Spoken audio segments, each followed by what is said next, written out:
Republican majority dealing with this president. First time we've had a Republican majority dealing with this Senate. There's certainly some time, it's taken us some time to get acquainted with each other and to work our way through this. All this is playing out against a backdrop of hot rhetoric on both sides of the Capitol. We will not leave town until we have fulfilled our obligation to cut spending, to begin getting our fiscal house in order. Majority Leader Eric Cantor led a contentious House debate yesterday on yet another stopgap bill that would extend federal funding for while cutting another $12 billion.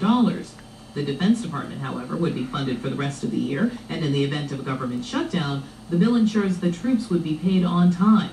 It also contains a provision on abortion, the so-called policy rider denying money for family planning services in Washington, D.C.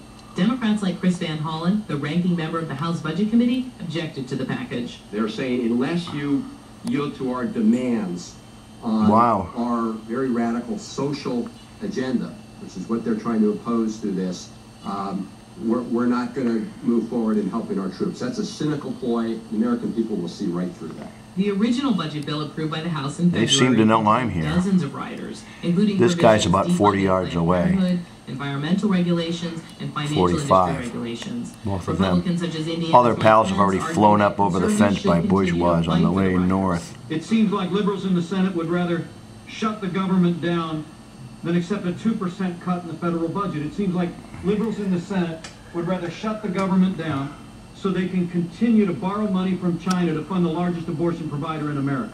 The new one-week extension was approved in the House yesterday, but President Obama vowed to veto it, and Senate Majority Leader Harry Reid pronounced it a non-starter. It's not realistic to shut down the government on a debate dealing with abortion. It's not realistic. It's not fair to the American people. We haven't solved the issue in 40 years. We're not going to solve it in the next 38 hours. It's not clear whether a shutdown can be averted. What is clear Must be is something that good this to eat out there. First test of wills between Democrats and newly empowered Republicans, says House Speaker John Boehner. Because understand that this process that we're in is likely to be repeated a number There of they times. go. Maybe there's better foraging over there. Is taking their time trying to get this right. After all, wrangling over the budget for 2012 has already begun.